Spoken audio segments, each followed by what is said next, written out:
about a lot of issues because it's well written in the book if you are referring to that. But I will highlight some of the important issues. My talk is the largest syringe in medicine.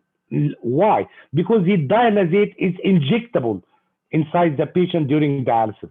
If you are using low flux, if you are using high flux, if you are using hemodiafiltration, you got a dialysate inside your body of the patient.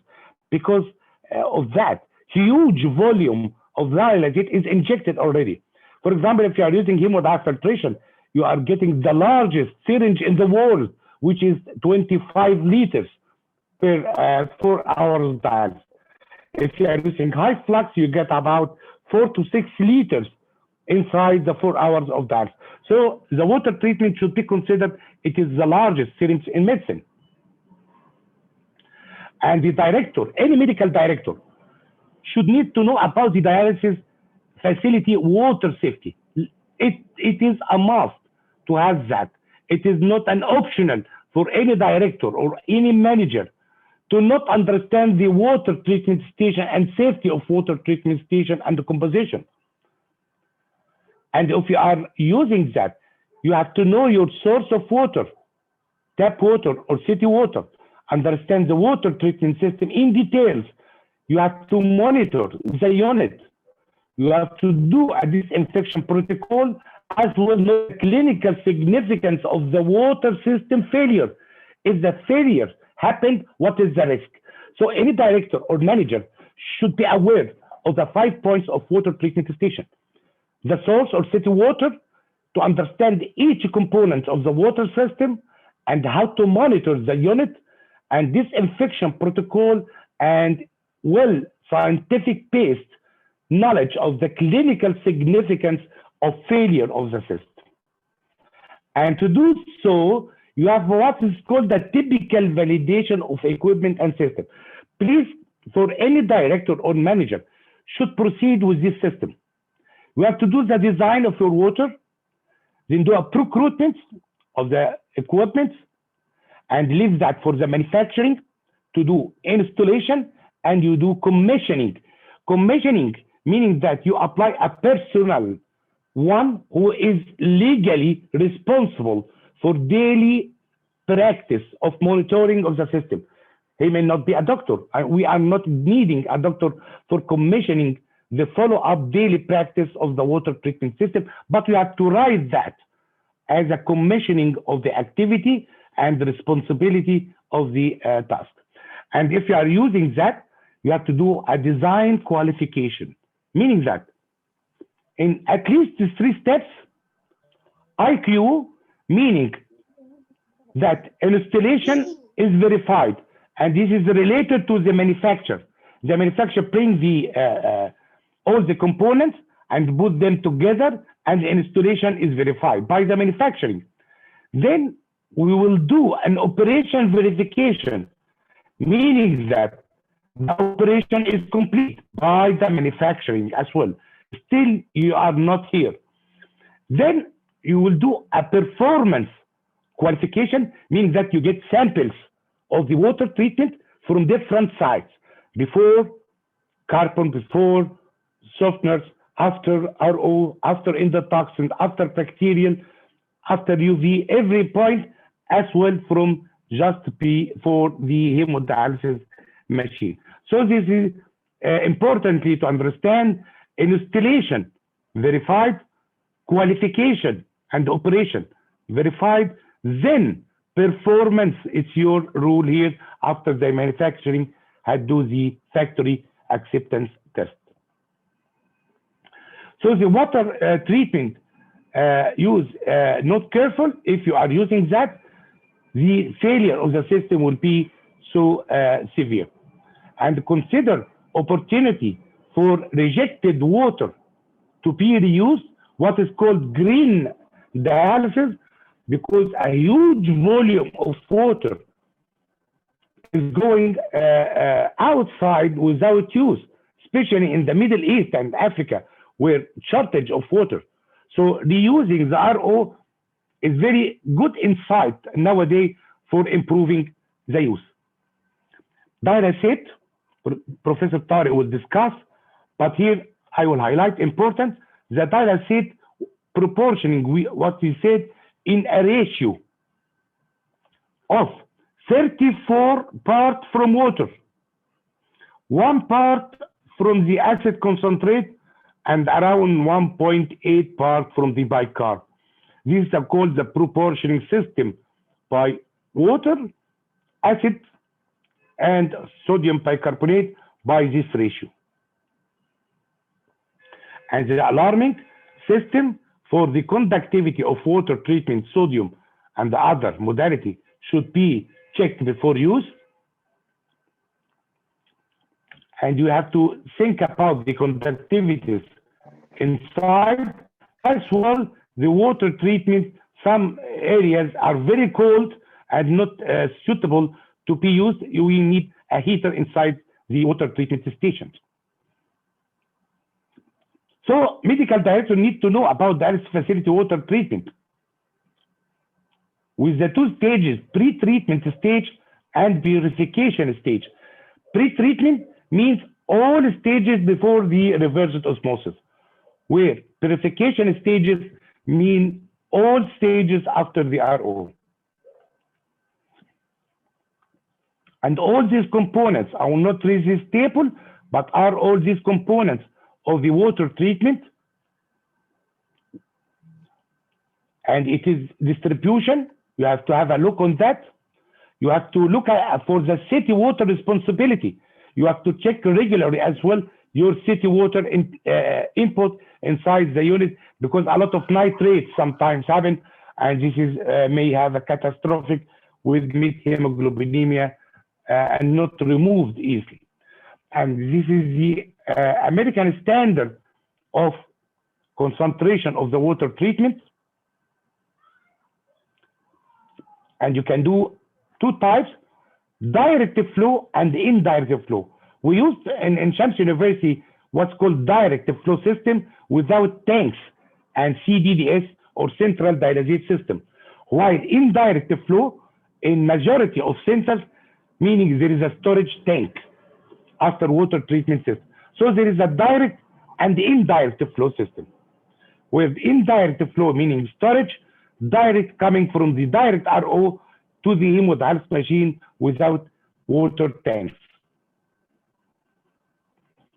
And this is a typical standard with all components of softener, sand filters, carbon filters, RO system, endotoxin, and bacterial toxins, with each step of functionality and each step, and this is the installation. It's your guide for your installation of the unit, as well for sampling, because you can get sampling from different points, not from only one point. Before RO and after RO, for the chlor and the carbon tank, for the hardness,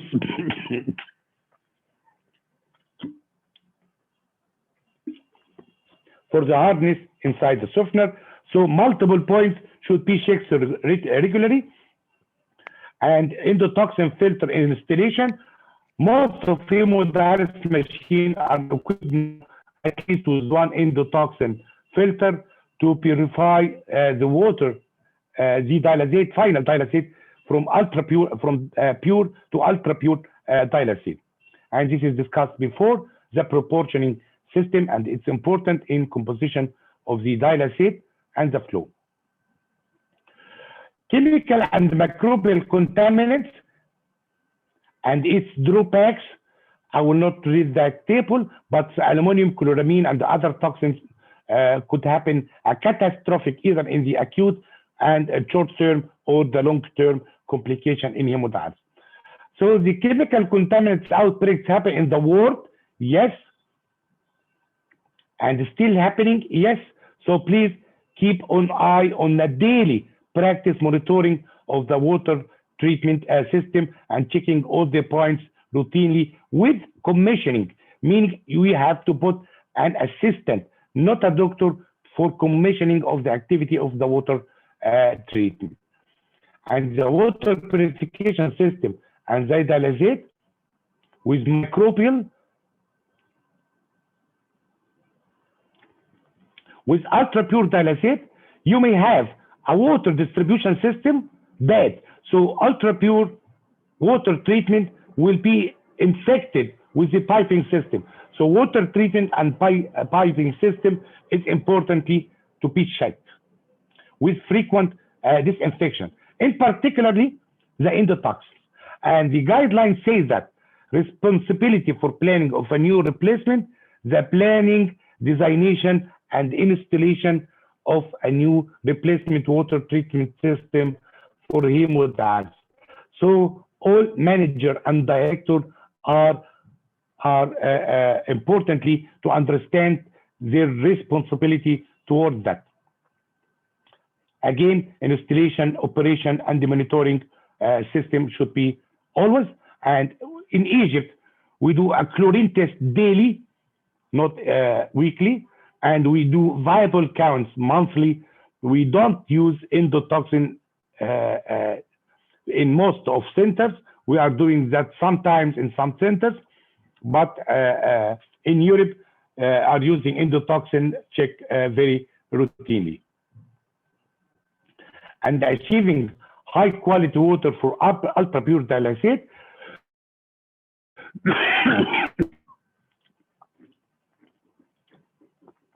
ultra pure and sterile, the difference is not in the endotoxin level. The difference between ultra pure for high flux dialysis and sterile for hemodiafiltration in the bacterial count. So ultra pure or sterile both have a limit of 0.03 endotoxin. While 0.03 meaning that the body can metabolize the endotoxin by the liver and can metabolize up to 5 endotoxin units per kg per hour. So exceeding this level, you will have pyrogenic reaction. You can have endotoxin without pyrogenic reaction if you are still below the level, but increasing the level more than 5 EU per kg per hour, you will have severe pyrogenic reaction. Again, ultra pure and dialysate, sterile dialysate, both of them are equal in the endotoxin level, but sterile meaning no bacterial count. So this is general practice, and this is again the water treatment station with every steps, and you have to understand that, you have to monitor, and you have to do frequent disinfection. The target of the tanks, storage tanks, here carry a risk. So the word now is going to the direct RO system, and the direct RO system, you need a softener for sure for removing calcium and magnesium salts. You need a carbon to remove carbonic organic material, as well chlorine. You need a water purification with reversed osmosis system. You need an endotoxin filter installed, preferably after the RO system. And the water treatment with direct flow, you will not have here a tank directly from the RO to the hemodialysis machine. And this is perfect. Sometimes in the Japanese, as well in Egypt, we have in Shams University, called the Central Dialysate Delivery System, where there is no canister of concentrate. The dialysate is going online directly from the RO with a mixtures of the dialysate concentrate powder, mix it inside the tank and come to the dialysis machine. So CDDS meaning Central Delivery System, Central Dialysate Delivery System with compact unit with a direct RO and the dialysate coming to finally to the patient, and this is the most accurate one, the most safest one, but very, very, very expensive. I will stop here and leaving the microphone for my friend, Dr. Tariq Tantawi. I am sure I will enjoy his talk with the dialysate dilemma and the composition. We will for sure learn a lot from him. Thank you very much. Well, thank you very much, Professor Hesham. Again, we'll post